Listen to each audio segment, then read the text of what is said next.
Hello and welcome to tonight's Nexus report. Better late than never.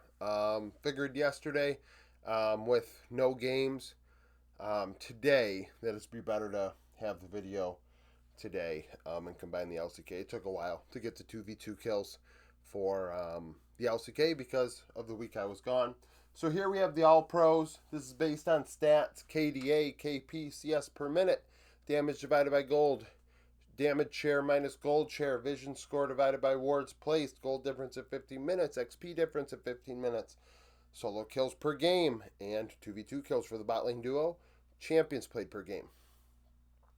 In top lane, it's Keen, Zeus, and Doran, topping the charts. KDA leader, Keen, 4.1. KP, Keen, 58%. Then we have CS per minute, Siwoo of D plus Kia, 9.2.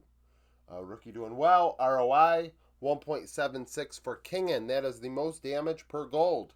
For Nongshim, share differential, Siwoo 4%. That means he was trying to 1v9 for D plus in terms of damage relative to gold. Like he's giving the team more damage share relative to gold share than any other top laner in the region. Vision efficiency, Doodoo 3.5 for DN Supers.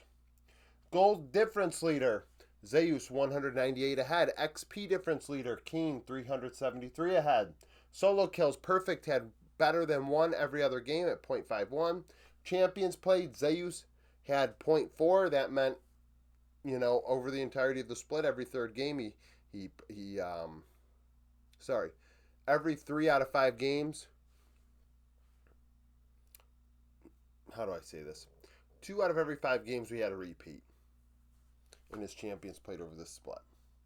Jungle role, Kanavi, Canyon, Owner. You're going to find that, you see here, 4 of 5 HLE players are on here, 3 of 5 Gen G, and 4 of 5 T1.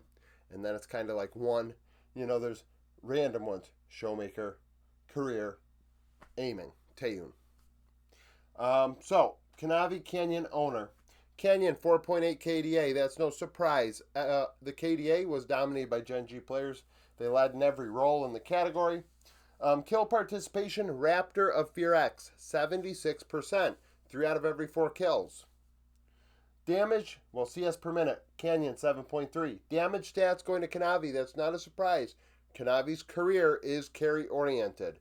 Heavy damage, 1.31 and negative 1.8 share differential.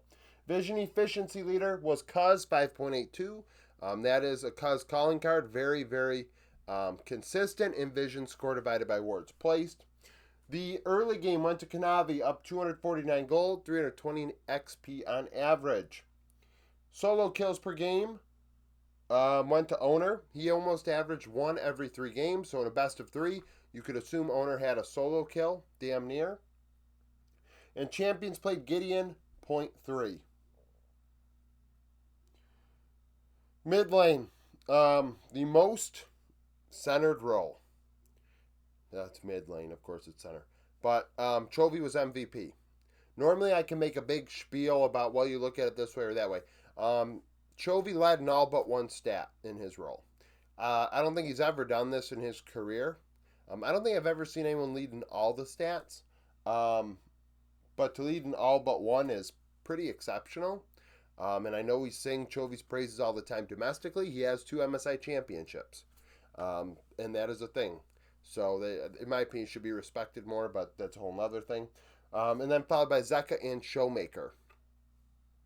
So Chovy had a 6.2 KDA, 69 KP, 9.7 CS per minute, 185 damage divided by gold, 5.3 share differential, 4.03 vision efficiency, was up 340 gold, 317 XP, and averaged nearly 2 solo kills every 5 games. So, didn't die, most involved, highest farm, most damage per gold. He gets the most farm, that also deals the most damage relative to that gold.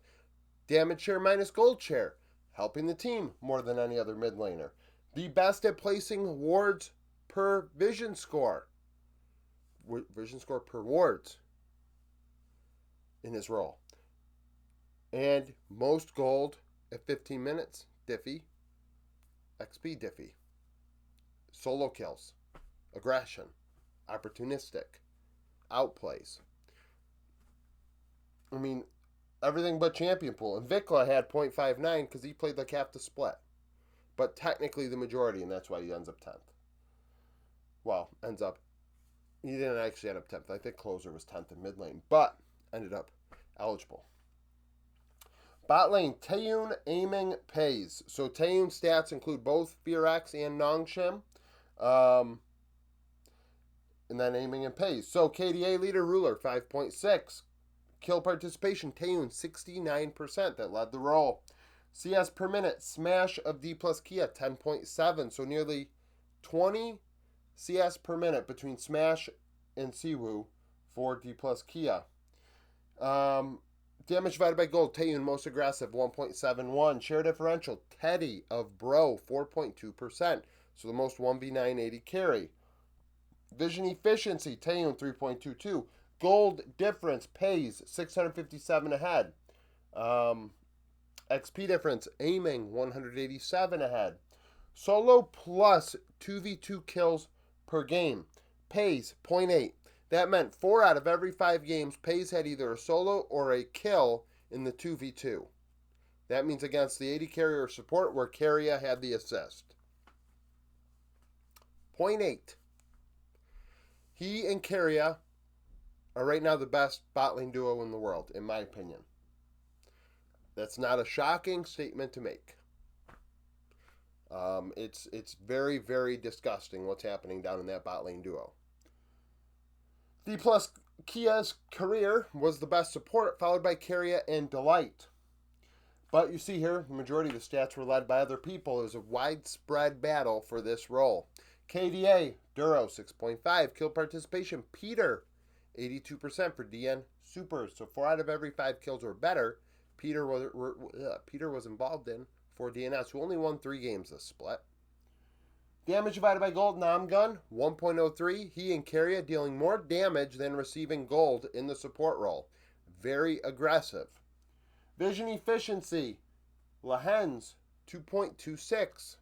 Best vision score per ward placed out of the supports. That's a huge job of the support. And that's why Carrier ended up second, because he literally was 10th in that stat, and that tanked his stat line. That included him leading in 3 categories, and Career didn't lead in any. But Career also wasn't 10th in any category. He was like 2nd or 3rd in most of them. So, 216 gold ahead, 338 XP ahead. Best early game laning phase with Pays, no surprise.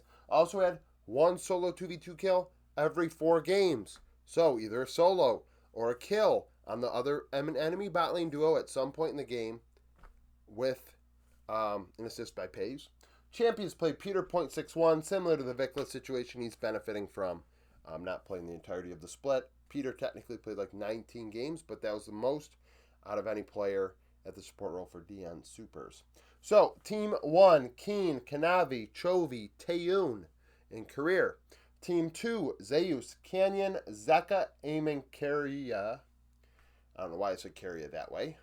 And then third team, Doran, Owner, Showmaker, Pays, and Delight. Now on to BLG EDG.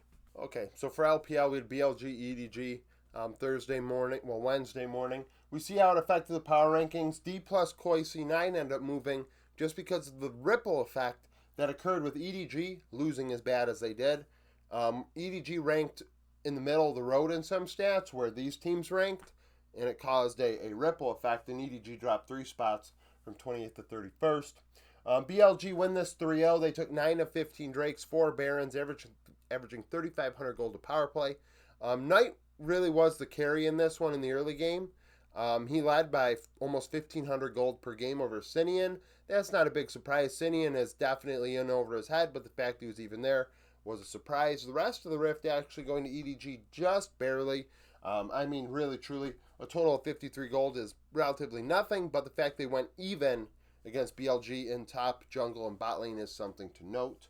Sean, 10-27. Viper, 2 solo 2v2 kills, 29 damage share. On 2 solo 2v2 kills, 77 KP. Everybody but Sean had a solo kill in this series. Zhao Hao, solo kill, 6-10-8, 56 KP. Because of all of these. Leave, 2 solo 2v2 kills, 29 damage share. Then Knight and Sinian both had 2.